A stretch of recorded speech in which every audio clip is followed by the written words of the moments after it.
Welcome everyone. So now we are going to start the third chapter, okay? And the name of the third chapter is force and pressure. So basically we are going to study about force and pressure. हम दो चीज़ के बारे में पढ़ने वाले हैं, force के बारे में और प्रेशर के बारे में पढ़ने वाले हैं, बराबर। उससे पहले ये चैप्टर स्टार्ट करने से पहले एक चीज़ जान लेते हैं, फोर्स क्या होता है, ठीक है। और अगर किसी बॉडी के ऊपर फोर्स अप्लाई किया जाए तो क्या होगा, ठीक है। आउटकम्स क्या होंगे हमारे किसी चीज़ के ऊपर, किसी बॉडी के ऊपर हम क्या करें अगर फोर्स अप्लाई करें तो, ठीक है। सो स्टार्ट करते हैं थर्ड चैप्टर को। बड़ा इंटरेस्टिंग चैप्टर है, इजी टॉपिक है, बराबर। सो लेट्स सी, अगर कहीं पर फोर्स अप्लाई किया जाए, ठीक है, तो वो बॉडी के अंदर क्या होगा, what changes we are going to see in that body, right, ठीक है। सो सबसे पहले तो मैं बताऊंगा फोर्स, बेसिकली फोर्स को हम लोग क्या मानते हैं। फोर्स को हम लोग बोलते हैं ये एक तरीके का फिजिकल क्वांटिटी है। ये क्या है, एक तरीके का फिजिकल क्वांटिटी है, ठीक है। अच्छा, फिज़िकल क्वांटिटी तो है। अच्छा, फिज़िकल क्वांटिटी के होने के बाद अगर किसी भी बॉडी पे मैं फोर्स अप्लाई करता हूँ तो आइदर वो बॉडी में क्या होगा, पुल होगा, मीन्स आइदर वो बॉडी को मैं खींच सकता हूँ या फिर उसी बॉडी को मैं धक्का भी दे सकता हूँ। सो दो चीज़ मुझे करने को मिल जाएगा, पुश और पुल, राइट। दो चीज़ें हैं इधर, कौन कौन सी हैं, एक minute, I have got two things to do, push and pull, ठीक है। अच्छा, जब कभी भी आप किसी बॉडी को धक्का देते हो या उस बॉडी को खींचते हो तो आपको तो पता चल गया कि हाँ, या तो वो बॉडी मेरे से दूर चला जाएगा या फिर मेरे करीब आ जाएगा, बराबर। अच्छा, तो एक चीज़ ये भी समझ लिया कि हाँ, बॉडी के अंदर क्या हो रहा है, वो पोजीशन चेंज हो रहा है ना, एक जगह से दूसरे जगह पे चला गया, तो हम लोग क्या बोलते हैं, वो बॉडी के अंदर एक चीज़ देखने को मिलेगा विच इज़ डिस्प्लेसमेंट। क्या बोलते हैं उसको, डिस्प्लेसमेंट। बॉडी क्या हो जाएगा, एक जगह से दूसरे जगह पे चला जाएगा, ठीक है, या फिर एक जगह से दूसरे जगह पे आ जाएगा। मीन्स बॉडी के अंदर क्या आ रहा है, डिस्प्लेसमेंट, चेंजेस आ रहा है बॉडी के अंदर, ठीक है। सो फोर्स क्या है, ये एक तरीके का फिजिकल क्वांटिटी है whose presence may cause either a body to pull और push, ठीक है। या फिर हम बोल सकते हैं कि अगर फोर्स हुआ तो बॉडी क्या होगा, डिस्प्लेस होगा, ठीक है। अच्छा, सो अब मैं बात करता हूँ आपसे प्रेशर के बारे में। किसके बारे में बात करेंगे अभी, प्रेशर। प्रेशर क्या है, ठीक है। प्रेशर की अगर मैं बात करूँ तो प्रेशर का एक फॉर्मूला है, एक क्या है, इसको हम लोग बोलते हैं फोर्स पर यूनिट एरिया।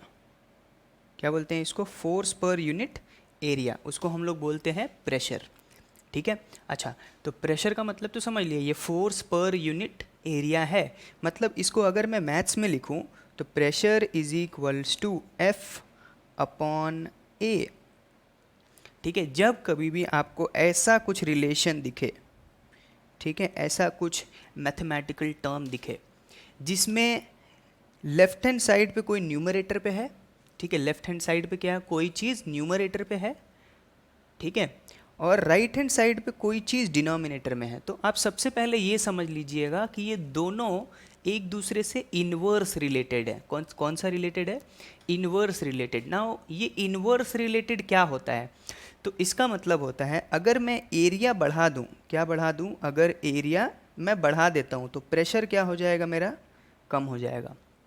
इसका बेसिक सा एग्जांपल बताता हूँ, बहुत इजी एग्जांपल है, ऐसा नहीं कि बहुत टफ है। तो वो आपके घर में आपने देखा होगा आयरन नेल, ठीक है, आयरन नेल की बात करते हैं। सो आयरन नेल, मान लीजिए ये आयरन नेल है मेरा, this is my pointed and, ये मेरा कौन सा है, पॉइंटेड एंड है, ठीक है। और ये वाला जो एंड है, इस एंड को हम लोग बोलते हैं बेस बोलते हैं, ठीक है, जिसके ऊपर हम हैमर करते हैं, ठीक है। सो दो चीज़, दो हमको दिख रहा है, दो एंड दिख रहे हैं, एक जो पॉइंटेड है और दूसरा जिसका एरिया ज़्यादा है। ठीक है, ये पॉइंटेड नहीं बोलेंगे, इसको बोलेंगे एरिया इसका बहुत कम है, बरोबर। इसका एरिया क्या है, कम है, और ये इसका एरिया ज़्यादा है। सो सिंपल सी बात है, अगर आप वॉल पे रखते हो, मान लो उस साइड से रख रहे हो जहाँ पर उसका एरिया क्या है, ज़्यादा है, और जो पॉइंटेड एंड था वहाँ से हैमर कर रहे हो, will it go inside the wall? क्या वो वॉल के अंदर जाएगा? नहीं जाएगा। क्यों क्यों नहीं गया? क्योंकि वो साइड का जो एरिया था वो ज़्यादा था। तो हमने अभी क्या सीखा इधर, अगर मैं एरिया क्या कर रहा हूँ, बढ़ा देता हूँ, तो प्रेशर क्या हो जाएगा, कम हो जाएगा। ठीक है। दूसरा चीज़, अगर मैं एरिया को क्या कर दे रहा हूँ, कम कर दे रहा हूँ, एरिया को क्या कर रहा हूँ, डिक्रीज़ कर दे रहा हूँ, तो प्रेशर क्या हो जाएगा, बढ़ जाएगा। इसको हम लोग बोलते हैं इन्वर्स रिलेशन। अगर कोई एक चीज़ एक साइड पे बढ़ रहा है तो दूसरा क्या होगा, कम होगा। ठीक है, और अगर दूसरा कम हो रहा है, वो साइड का कुछ कम हो रहा है, तो ये साइड पे बढ़ जाएगा। ठीक है, सो ये होता है, इसको हम लोग बोलते हैं इन्वर्स रिलेटेड। और प्रेशर का भी डेफिनेशन आपको समझ में आ जाना चाहिए। प्रेशर क्या होता है, फोर्स पर यूनिट एरिया। ठीक है, आपने कितना फोर्स अप्लाई किया एक पर्टिकुलर एरिया पे, उसको हम बोलते हैं प्रेशर। ठीक है, बराबर था। अभी आ जाते हैं हम अपने टेक्स्ट बुक पे। So what is a force? What is a force? A stationary object on which no force is acting remains stationary. यहाँ पर अगर मैं पढ़ूँ आप लोग के लिए, अगर पढ़ूँ यहाँ पर, तो बोला है कि अगर कोई स्टेशनरी ऑब्जेक्ट है तो वो वैसे ही रुका हुआ ही रहेगा। ठीक है, कभी भी अपना जगह वो चेंज नहीं कर सकता है। एग्जाम्पल के तौर पे, अगर आपने अपना बुक एक जगह पे रखा है तो वो वहीं पे रहेगा, कभी चेंज नहीं होगा। ठीक है, आगे देखते हैं। An object in motion continues to move with the same speed and direction when no force is acting on the object. This is Newton's first law. ठीक है, ये न्यूटन एक जाने माने साइंटिस्ट है, और ये 8th स्टैंडर्ड से आते हैं हमारे बुक में। ठीक है, मेनली 8th स्टैंडर्ड से, 8th स्टैंडर्ड से उनका थोड़ा थोड़ा आगमन होना स्टार्ट होता है। 9th में पूरा समझ लो आपको हिला के रख देते हैं। ठीक है, एंड 10th में वापस ही आते हैं विथ हिज ग्रेविटेशन का लॉ लेके। ठीक है, सो ये स्टार्ट होता है इनका जर्नी 8th स्टैंडर्ड से, और ये बढ़ते रहता है, बराबर। सो देखते हैं, न्यूटन के फर्स्ट लॉ ने बड़ा सिंपल सा चीज़ बोला था, अगर कोई चीज़ रुका है तो वो रुका ही रहेगा। ठीक है, अगर कोई चीज़ चल रहा है तो चलते ही रहेगा, वो चेंज नहीं होगा। ठीक है, कब तक चेंज नहीं होगा, ये भी एक क्वेश्चन है। कब तक चेंज नहीं होगा? तो न्यूटन ने बोला था वो तब तक अपना जगह या फिर अपना डायरेक्शन या फिर अपना स्पीड चेंज नहीं कर सकते जब तक उनके ऊपर कोई अनबैलेंस्ड फोर्स एक्ट ना करे। ठीक है, एक एक्स्ट्रा फोर्स एक्ट ना करे। ठीक है, जैसे अगर मैंने बोला था आपका बुक अगर रुका है तो वो रुका ही रहेगा ना, वो थोड़ी चेंज कर लेगा अपना बॉडी। तो जब तक वो रुका है, रुका रहेगा। कब तक रुका रहेगा? जब तक आप उसको उठा ना लो, ठीक है, या फिर उसको धक्का ना दे दो। ठीक है, सो ये बेसिक सा एग्जांपल है, और ये न्यूटन के फर्स्ट लॉ ने बोला था। और फर्स्ट लॉ ऑफ मोशन को हम लोग बोलते हैं law of inertia, law of inertia. ठीक है, आगे बढ़ते हैं। अगर आप यहाँ पर इमेजेस देख रहे हो, सो ये भाई साहब क्या कर रहे हैं, ये कर रहे हैं पुश। ठीक है, और ये क्या कर रहा है, डॉग नॉटी है, उसको खींच रहे हैं। And he is again kicking the ball. ये क्या कर रहे हैं, बॉल को किक कर रहे हैं ना। किक कर रहे हैं मतलब मैं बोल सकता हूँ बॉल को पुश करना हुआ, राइट, बॉल को मारना। ठीक है, या फिर धक्का देना। सो अगेन यहाँ पर अगर मैं बोलूँ तो ये क्या कर रहे हैं, ये भी पुश ही कर रहे हैं या फिर किक कर रहे हैं, मान लीजिए। ठीक है, किक करके दूर भगा रहे हैं। ठीक है, बराबर। सो अगर ये दो चीज़ देखोगे आप, push pull, again push pull, तो हमने अभी यहाँ पर एक चीज़ देखा था, जो भी फोर्स है बराबर है कि नहीं? जो भी फोर्स है, ये देखिए थोड़ा क्या दिख रहा था, पुश और पुल दिख रहा था, यही सेम चीज़ तो हमारे इधर भी है। मीन्स कहीं ना कहीं ये सारे जो भी वेरियस एक्शंस दिख रहे हैं, जो भी हम लोग को एक्शन यहाँ पर दिखाया गया है, इसमें क्या है, फोर्स की बात की गई है। किसकी बात की गई है? फोर्स की। आगे बढ़ते हैं। आगे हम लोग बढ़ेंगे contact and non contact force. ठीक है, सो कांटेक्ट और नॉन कांटेक्ट फोर्स की हम लोग बात करने वाले हैं। ओके, सो देखते हैं। A car moves in forward direction when a man applies force from behind. ये हमको इमेज में दिया था। यहाँ पर देखा जाए, इधर इधर इधर अगर आप देखोगे ये वाले फर्स्ट इमेज में, तो आपको दिखेगा वो जो आदमी है, वो जो man, he is actually pushing the car. ठीक है, धक्का दे रहे हैं वो पीछे से, तो वो क्या हो रहा है, कार आगे की तरफ चल जा रहा है। ठीक है, सो इससे क्या समझ में आ रहा है, ये एक कांटेक्ट फोर्स है, बिकॉज वो इंसान ने क्या किया है, उस कार को टच किया है। टच मतलब फिजिकल टच दिया है उसको। ठीक है, तो इसको हम लोग बोलेंगे कांटेक्ट फोर्स का एग्जाम्पल है। ठीक है, a reluctant dog is being pulled by his master and a boy playing football is kicking the ball away. What do you observe from these? A force acts on two bodies through an interaction between them. ये force की बात की गई है तीनों image में। ये बोल रहे हैं कि एक बॉडी के ऊपर फोर्स एक्ट कर रहा है, वो कैसे, दोनों के इंटरेक्शन से। ठीक है, दोनों के इंटरेक्शन से या फिर दोनों के कांटेक्ट से। ओके, आगे देखते हैं हम लोग। ये वाला इमेज थोड़ा देखिए, हम लोग पूरा रीड करेंगे तो it is going to be very boring. Okay, so what we are going to see is, we are going through the images. जो भी इमेजेस हमको दिया गया है, हम उसके थ्रू जाते हैं। यहाँ पर आप देखिए, ये क्या एग्जाम्पल है कांटेक्ट फोर्स का। थोड़ा इमेजिन करिए और फिर बताइए। जैसे मान लीजिए मेरे ये हाथ मेरा मैग्नेट का बना है। ठीक है, एंड दिस स्मॉल फिंगर्स, ये जो मेरे छोटे छोटे उंगलियां हैं, ये क्या है, आयरन नेल्स है। तो अगर मैं मैग्नेट को, मेरा हाथ में ये वाला मैग्नेट है, ठीक है, मान लो, तो ये वाला जो मैग्नेट है, अगर मैं आयरन नेल ऐसे नीचे रखूं, ठीक है, ऐसे नीचे रखूं, तो ये आयरन नेल क्या हो जा रहा है, जाके चिपक जा रहा है। ठीक है, जाके क्या हो जा रहा है, चिपक जा रहा है।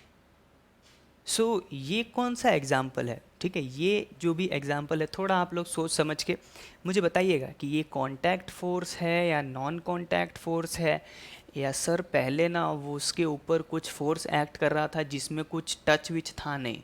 ठीक है, दो बॉडी एक दूसरे से अटैच नहीं थे, तो पहले तो हम लोग बोलेंगे नॉन कांटेक्ट। जब मैग्नेट और नील ऊपर नीचे था तभी हम लोग बोलेंगे नॉन कांटेक्ट।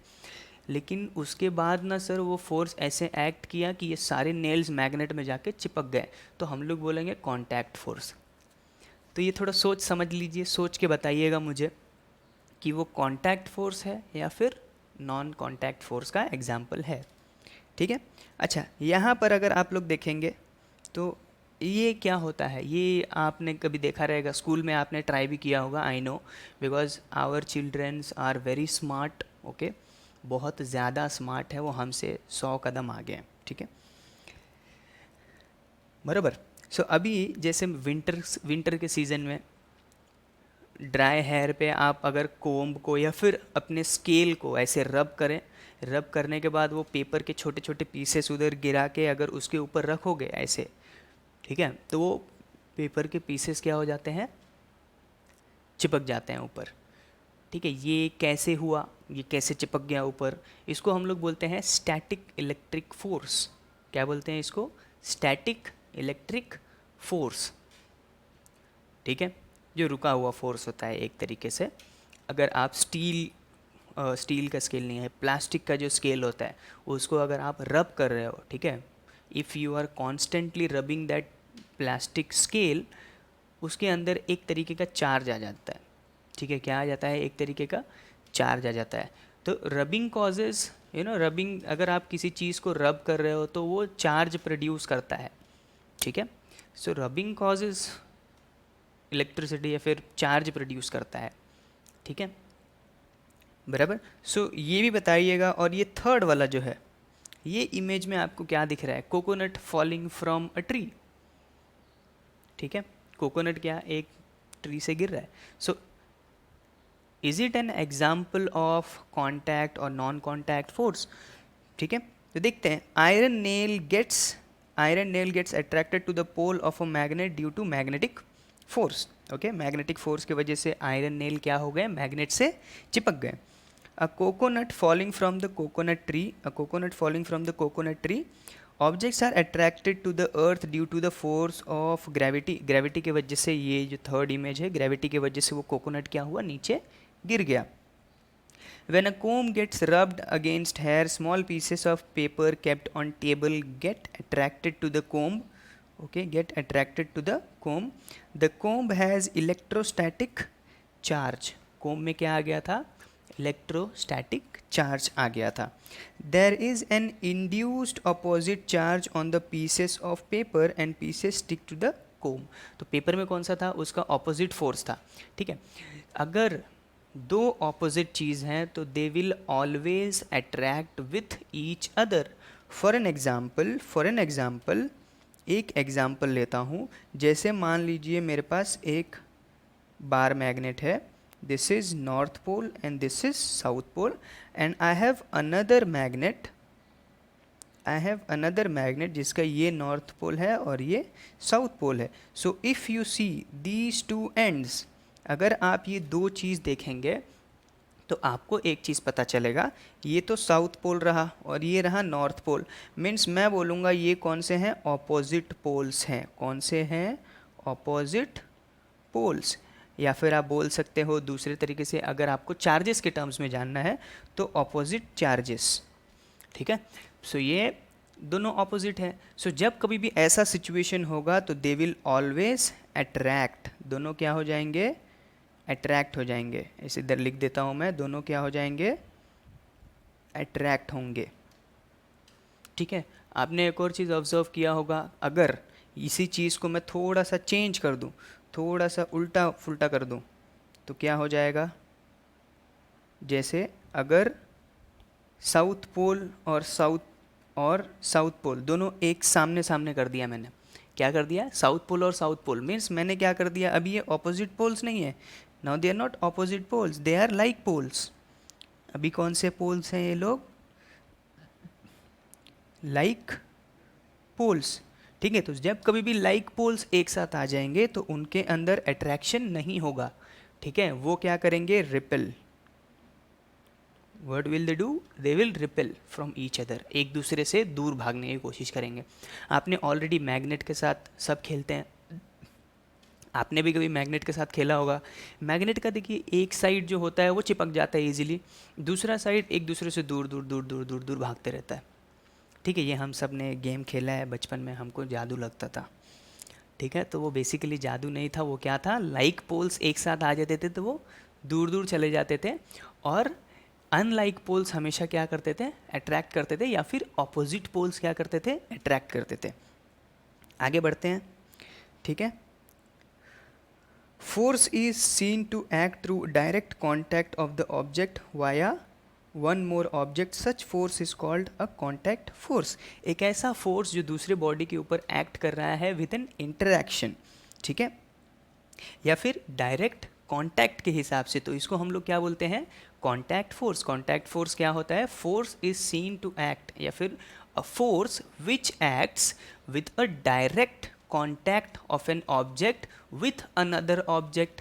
ठीक है, एक ऐसा फोर्स जो एक ऑब्जेक्ट के डायरेक्ट कॉन्टैक्ट से दूसरे बॉडी के ऊपर एक्ट हो रहा है. So that force is called as contact force.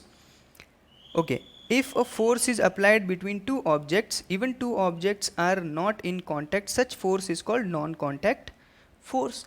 एक ऐसा फोर्स जो एक दूसरे के बॉडी के कॉन्टैक्ट से नहीं है. ठीक है, अगर एग्जाम्पल बोलूँ, वो कोकोनट ट्री का जो कोकोनट था और जो अर्थ था, is there any contact between these two, no, कोई भी कॉन्टैक्ट नहीं है. वो कोकोनट का ट्री तो कोकोनट कितना ऊपर था, बराबर है ना, कोकोनट तो बहुत ऊपर था, और अर्थ जो है ये कितना नीचे. सो इन दोनों के बीच में कोई अट्रैक्शन तो है नहीं. तो जब इन दोनों के बीच में कोई अट्रैक्शन नहीं है, लेकिन फिर भी अगर फोर्स लग रहा है, So that type of force are known as non-contact force. Okay, अभी आगे देखते हैं. Muscular force is an example of contact force. Muscular force होता है, ये क्या होता है, एग्जाम्पल है, किसका एग्जाम्पल है, कॉन्टैक्ट फोर्स का. मस्कुलर फोर्स का एग्जाम्पल दिखा देता हूँ, मेरे को पता है आप लोग इंटेलिजेंट हो, आपको नहीं समझेगा. So this is muscular force. ठीक है, वो हमने देखा था, वो इंसान कार को क्या कर रहा है, धक्का दे रहा है. So that kind of force is nothing but muscular force. So ये किसका एग्जाम्पल है, ये जो मस्कुलर फोर्स है ये एग्जाम्पल है हमारा नॉन कॉन्टैक्ट फोर्स का. आगे देखते हैं, ज़्यादा आगे चले गए क्या हम लोग. ठीक है, it is applied in several cases. Muscular force कैसे अप्लाई होता है सेवरल केसेस में, with the help of our muscles. Of course हमारे मसल्स यूज़ होते हैं इसमें. ठीक है, so it is applied in several cases. For example lifting, pushing, pulling. किसी चीज़ को उठाना, किसी चीज़ को धक्का देना, किसी चीज़ को खींचना, इन सब चीज़ों में क्या यूज़ होता है, हम लोग अप्लाई करते हैं muscular force. On the contrary, forces like magnetic force, gravitational force, electrostatic force acts without a contact. ठीक है, therefore these are the examples of non-contact force. ठीक है, तो ये जो भी एग्जाम्पल हमने देखा था, example number 1, example number 2, example number 3, यहाँ पर हमको दिखेगा मैग्नेटिक फोर्स, ये है इलेक्ट्रोस्टैटिक फोर्स, और ये है ग्रेविटी. ठीक है, या फिर इसको बोलेंगे फोर्स ऑफ ग्रेविटी. सो ये जो तीनों इमेजेस दिया है 1 2 3, सो ये 1 2 3 ने क्या बताया कि यहाँ पर कोई कांटेक्ट नहीं था. स्टार्टिंग में दोनों दूर दूर थे, ठीक है, बाद में कांटेक्ट हुआ ना. बट हम क्या देखने वाले हैं, हम स्टार्टिंग का सीन देखने वाले हैं. स्टार्टिंग में दोनों दूर दूर थे, आयरन नेल और मैग्नेट दोनों दूर दूर था, बाद में क्या हुआ, अट्रैक्ट हो गए. राइट. सो इससे क्या समझ में आता है कि ये जो एग्जाम्पल है ये किसका एग्जाम्पल है, नॉन कॉन्टैक्ट फोर्स का एग्जाम्पल है.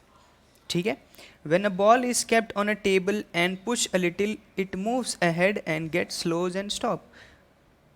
ओके, अभी देख बोला है when a ball is kept on a table and pushed a little it moves ahead and get slows and stop. A car running on a plain road travels some distance and stops after engine is switched off. This is because of the force of friction between the ground surface and the object in motion. In the absence of frictional force, the object would have remained in motion. Frictional force is very useful in our daily life. While walking, we push the ground behind with our feet. Okay. ठीक है. So now जो ये paragraph है, ये paragraph के हिसाब से आपने एक बॉल को क्या रखा, टेबल पर रखा. ठीक है, टेबल पर रखने के बाद उसको थोड़ा सा स्लो, एकदम थोड़ा सा आपने क्या किया, पुश किया. सो जैसे आप थोड़ा सा उसको धक्का दोगे तो वो क्या होगा, स्लो स्लो स्लो स्लो रुक जाएगा. ठीक है, पहले तो थोड़ा जब भी तुरंत फास्ट ऐसे धक्का दोगे तो वो ज़्यादा ज़ोर के जाएगा, लेकिन उसके बाद स्लो स्लो स्लो स्लो फिर रुक जाएगा. ठीक है, बराबर, ये पहला केस था. सो इसमें हम बताऊंगा क्या ऑब्जर्व करना था इसमें. अच्छा, सेकंड कंडीशन क्या था, सेकंड कंडीशन ये था जब कोई कार अगर चल रही है, ठीक है, अगर उसको उसका जो स्विच है, उसका जो इंजन है वो मैंने क्या किया, बंद कर दिया. ठीक है, पहले कुछ स्पीड से चल रहा था कार, इंजन तो बंद कर दिया. तो जब इंजन बंद कर दिया, अभी कार का कुछ अंजर पंजर ज़्यादा चलने वाला है नहीं, तो वो क्या हो जाएगा, स्लो, थोड़ा स्लो और स्लो और slow slow slow slow and रुक जाएगा. ठीक है, सो ये क्यों हो रहा है, राइट, वाई, ऐसे क्यों हो रहा है, ऐसे इसलिए हो रहा है क्योंकि जो भी फोर्स है, ठीक है, वो वहाँ पर एक फोर्स एक्ट कर रहा है, इसके वजह से. That force is called frictional force. जैसे आप साइकिल भी चलाते हो, यू अप्लाई ब्रेक, आप क्या करते हो, अचानक से कोई सामने आ गया तो ब्रेक मारते हो. ठीक है, तो वो साइकिल कैसे रुक जाता है, फोर्स ऑफ फ्रिक्शन की वजह से. किसकी वजह से, फ्रिक्शन की वजह से. Friction is nothing but rubbing. ठीक है, किसी चीज़ को आप रब करते हो तो फ्रिक्शन होता है. ठीक है, सो जैसे आपने वो ब्रेक मारा तो आपका जो ब्रेक के वो जो रबर्स थे, वो टायर्स, जो ये रहता है टायर्स रहता है, उससे जो व्हील अटैच, व्हील पे रब करता है तो उसके वजह से। दूसरा चीज़ जो आपका ये है साइकिल के टायर्स हैं वो भी ग्राउंड से क्या करते हैं, रब होते हैं। तो इससे आपको ये समझ में आता है कि हाँ, फोर्स ऑफ फ्रिक्शन की वजह से वो कार भी रुक जाएगा, साइकिल भी रुक जाएगा और बॉल भी रुक जाएगा, तीनों चीज़ें रुक गई। एक और एग्जाम्पल दिया है, जब आप चलते हो तब, वेन एवर यू वॉक, जब कभी भी आप क्या करते हो, वॉक करते हो, तभी भी क्या होता है, फ्रिक्शनल फोर्स होता है। या फिर अगर आप प्लेटफॉर्म्स पे देखोगे, रेलवे प्लेटफॉर्म्स पे, ठीक है, तो जो भी रेलवे प्लेटफॉर्म होता है, तो अगर कोई ट्रेन में से किसी को उतरना है तो वो जो सरफेस होना चाहिए वो रफ़ होना चाहिए। अच्छा, कुछ लोग होते हैं जैसे आप देखे रहोगे, ऑब्जर्व किए रहोगे, कुछ लोग ट्रेन आता है तो थोड़ा सा मोशन में ही रहता है ट्रेन, तो क्या करते हैं लोग, घुस जाते हैं, ठीक है। और ऐसे ही कुछ लोग ट्रेन में से उतरने वाले भी होते हैं, जब तक ट्रेन चलते रहता है तब तक ही ये सोचते हैं कि हम उतर जाएं, ठीक है, फटाक से उतर जाते हैं। तो अगर ये फ्रिक्शनल या फिर अगर ये जो सरफेस था वो मैंने रफ़ नहीं बनाया होता तो क्या होता, जैसे वो उतरा उधर से ट्रेन में से, ठीक है, तो जैसे वो उतरता वैसे उसका पैर अगर स्मूथ सरफेस होता तो स्लिप हो जाता और वो गिर जाता इंसान, सो एक्सीडेंट हो जाता ना। इसीलिए क्या होता है, फ्रिक्शनल फोर्स हमको बहुत ज़्यादा हेल्प करता है जब हम चलते हैं तभी भी, बराबर। रेलवे प्लेटफॉर्म्स पे भी वो बॉल भी इसीलिए रुक गया, वो कार भी इसीलिए रुक गया, एंड आपकी साइकिल भी फ्रिक्शनल फोर्स की वजह से ही रुक गई थी, ठीक है। अभी नेक्स्ट लेक्चर में हम लोग नॉन कॉन्टैक्ट फोर्स के बारे में थोड़ा और पढ़ेंगे, ठीक है, बैलेंस्ड फोर्स के बारे में भी पढ़ेंगे हम, ठीक है। So all this we are going to see in the next lecture. Thank you so much, let's see you in the next lecture. Okay, next lecture में हम लोग और बात करने वाले हैं सेम चैप्टर के ऊपर। Okay, thank you so much for connecting with us.